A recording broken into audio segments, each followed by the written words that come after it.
할렐루야. 오늘도 하나님의 우리를 향하신 그 성실하신 사랑과 인도하심과 그 보호하심, 그런 놀라운 은혜가 우리 사랑하는 모든 청년들 가운데 함께하기를 간절히 바랍니다. 자, 오늘 말씀 출애굽기 13장 11절부터 22절까지 말씀입니다. 자, 어제에 이어서 유월절과 무교절 규례에 대해서 지금 계속해서 하나님께서 모세에게 말씀을 하고 있는 내용인데요.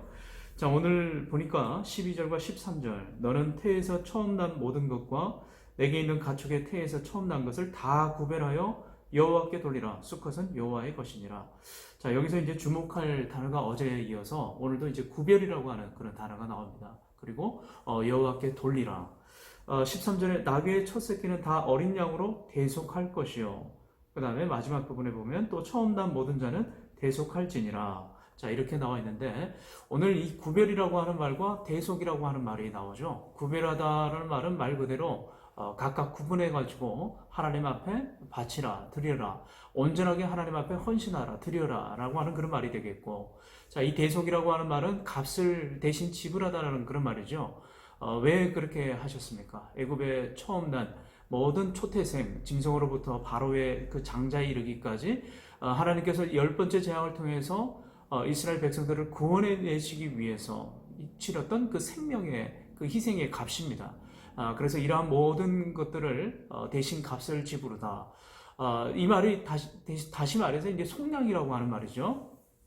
자, 이 말을 계속해서 하나님께서 이스라엘 백성들이 지켜야 하고 또 기억을 하고 기념을 해야 되는 이유가 무엇 때문에 그렇습니까?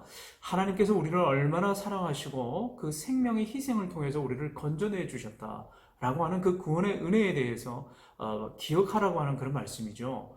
하나님께서는 이스라엘 백성들이 이러한 분명한 정체성을 가지고 살아가기를 원하셨습니다. 이제 곧 가나안 땅에 이제 입성하게 될 텐데 그곳에 있는 많은 이방 신들과 하나님을 모르는 그런 세계관과 맞닥뜨리게 될 거예요. 자, 그런 상황 속에서 이들이 해야 할 일이 무엇입니까? 하나님이 우리를 위해서 일하셨구나. 우리를 통해서 이 큰 은혜를 베푸셨구나. 이것을 반드시 기억해야 된다고 하는 거죠.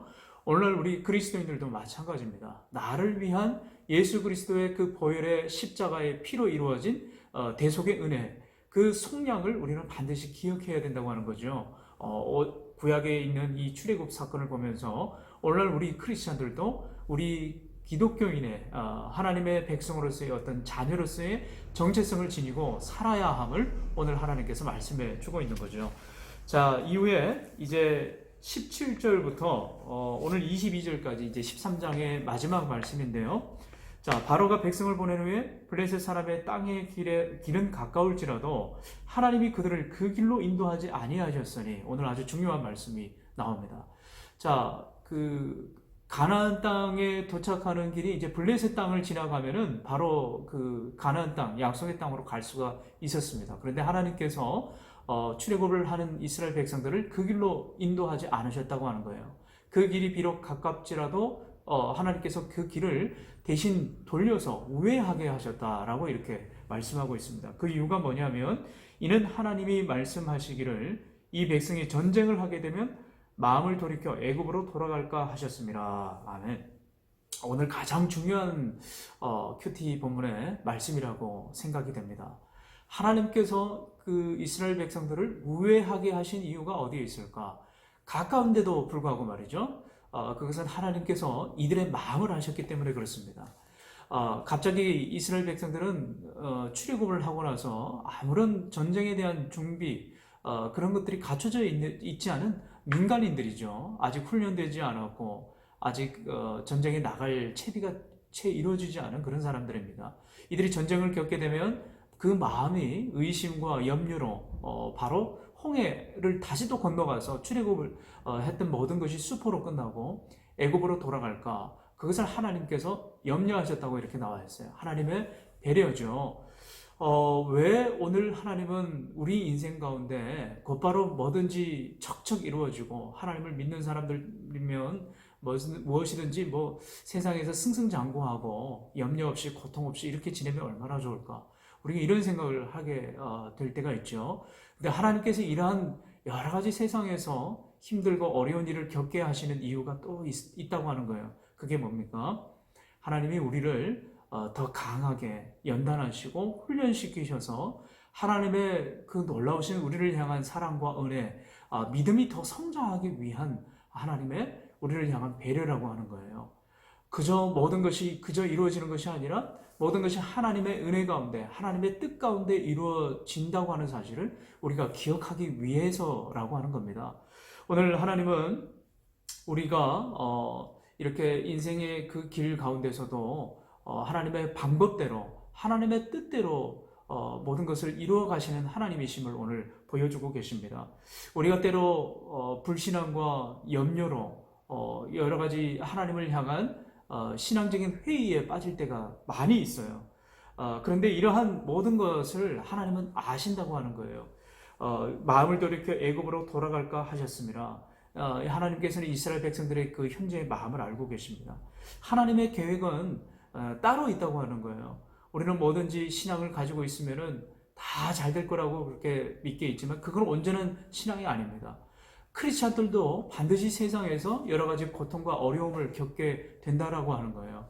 그런데 그때 우리가 가져야 될 마음이 무엇인가? 오늘 17절부터 22절까지 보면은 하나님께서 어떠한 모습으로 이스라엘 백성들과 함께 하시는가가 나옵니다. 하나님께서는 그 당신의 뜻과 계획대로 이스라엘 백성들을 달래시기도 하시고, 하나님께서는 배려하시면서 그들의 마음이 의심과 여러 가지 염려에 쌓일까봐 하나님은 철저하게 훈련시키는 것을 보게 돼요. 그렇다고 해서 그들을 출애굽을 해서 그대로 방관하시고 내버려 두시는 것이 아니라 오늘 말씀을 보면요, 22절에 낮에는 구름 기둥, 밤에는 불 기둥이 백성 앞에서 떠나지 아니하리라 라고 이렇게 나와 있습니다. 하나님은 어떤 모습으로 우리에게 다가오십니까? 하나님은 이스라엘 백성들에게 늘 변함없이 항상 옆에서 보호하시고 인도하시고 그들의 길을 주장하시는 하나님으로 오늘 묘사되고 있다고 하는 거예요. 바로 이 불기둥과 구름기둥이 그 상징입니다. 오늘 예수님의 별명을 우리에게 주시지 않으셨습니까? 바로 그분이 우리의 임마누엘 되시는 하나님이시라고 하는 거예요. 하나님이 항상 우리와 함께 하신다. 신앙적으로 의심이 들고 때로는 어렵고 무슨 일이든지 잘 풀리지 않는다고 불평할 때가 있어요. 그러나 우리가 반드시 기억해야 됩니다. 하나님은 언제나 우리와 함께 하신다고 하는 거예요. 그분이 우리를 보호하시고 인도하시고 우리를 지키시고 하나님의 방법대로 우리의 인생을 이끌고 가시는 신실하신 하나님, 성실하신 하나님이시라고 하는 겁니다. 우리가 그 하나님의 말씀, 그 약속을 믿고 오늘도 믿음으로 승리하시는 우리 모든 청년들이 되시길 주님의 이름으로 축원합니다.